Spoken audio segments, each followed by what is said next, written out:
Hola, soy desarrollador web frontend y desde hace varios meses he estado aprendiendo lenguajes de bajo nivel, específicamente SIG.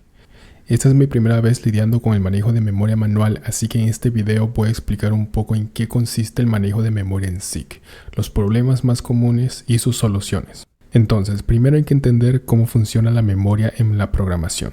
Cada vez que ejecutamos una función, comúnmente con la sintaxis nombre de la función seguido de paréntesis, se dice que estamos llamando a la función.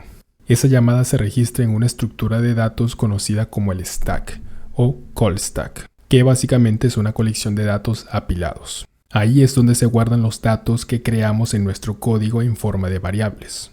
Pero hay dos problemas. El primero es que no podemos almacenar una cantidad de datos ilimitada en el stack. Si usamos muchos datos vamos a obtener un error de Stack Overflow. Y el otro problema es que al final de la ejecución de la función, todos los datos almacenados se liberan automáticamente. Y esto tiene algunas implicaciones que veremos más adelante. Entonces, la solución a estos problemas es usar otra estructura llamada heap. El heap es la estructura de datos que usamos para la mayoría del manejo de memoria manual. A medida que vamos programando, decidimos conscientemente cuándo y cómo guardar datos en el heap, según el caso.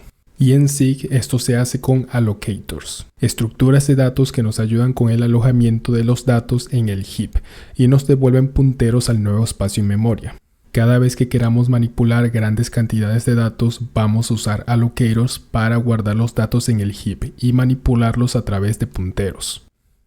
Ahora, una cosa muy importante es que siempre tenemos que liberar los datos que guardamos, porque si no se dice que hay un memory leak.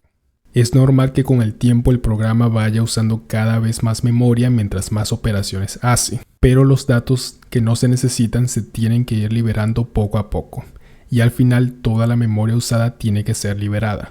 Si no hacemos esto, corremos el riesgo de usar cada vez más memoria afectando al rendimiento del sistema e incluso el funcionamiento de otras aplicaciones.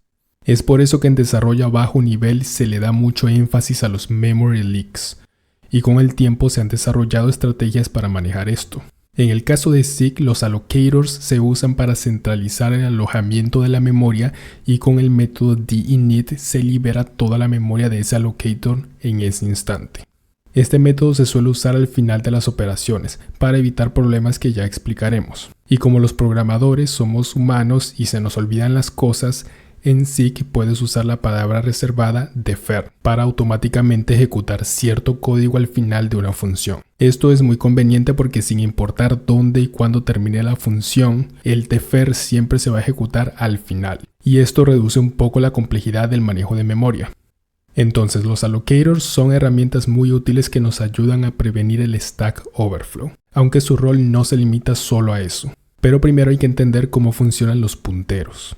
Los punteros no son más que un valor que representa una dirección a un dato alojado en memoria. Para obtener ese valor en muchos lenguajes, incluyendo SIG, se hace con el ampersand. Y para acceder al dato, o sea, el valor que se guarda en esa dirección de memoria, se usa la sintaxis de punto asterisco. A esto se le conoce como dereferencia. Ahora, los punteros son valores que se pueden pasar entre variables, parámetros y retornar en funciones. Y aquí es donde generalmente comienzan los problemas. Como dijimos antes, las llamadas a las funciones se guardan en un stack y los datos de cada llamada se liberan cuando termina la ejecución de cada función. Eso significa que si retornas un puntero de un dato alojado en el stack, ese espacio en memoria se va a liberar y te va a quedar un puntero a un valor que ya no existe. Eso es lo que produce el llamado undefined behavior o comportamiento indefinido. Cuando un dato es liberado o eliminado de la memoria antes de que se pueda usar correctamente, se dice que el dato no vive lo suficiente. Entonces la solución es extender la vida de ese dato. Y la manera de hacerlo ya la sabemos, con allocators. Extender la vida de un dato es básicamente pasarlo desde el stack al heap, porque en el heap no va a ser liberado hasta que lo hagamos explícitamente. Y ya depende de nosotros cómo escribir nuestro código para usar los datos correctamente. El otro problema de no usar los punteros de manera correcta es el segmentation fault. Esto ocurre básicamente al hacer una operación que depende de que el dato de memoria exista para funcionar, como el acceder al index de un array. Si los datos del array son liberados antes de acceder a su index, Esto probablemente va a producir un segmentation fault. Ahora ya sabemos más o menos cómo usar allocators y qué problemas traen los punteros.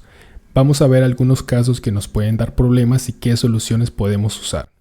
Lo más básico que tenemos que saber es siempre asegurarnos de que al usar un allocator, justo después de su declaración, tener que usar el defer para ejecutar el método deinit de ese allocator. Con esto ya nos ahorramos un dolor de cabeza.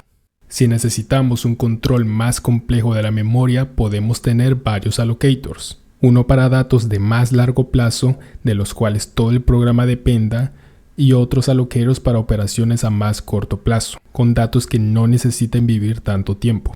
Si esas operaciones de corto plazo producen datos importantes para cosas a más largo plazo, podemos copiar esos datos dentro del allocator principal y usar el puntero de la nueva copia. En la mayoría de los casos que tengamos que interactuar con sistemas externos, vamos a recibir los datos en forma de punteros, como por ejemplo al usar sockets. La Standard Library de SIG nos da un método para leer sockets y devuelve un slice, que son tipos de datos como los arrays, pero su longitud no se sabe hasta que se ejecuta el programa y por lo tanto se usan como punteros. Entonces hay que guardar estos datos en nuestro allocator principal para garantizar que viva lo suficiente y evitar problemas.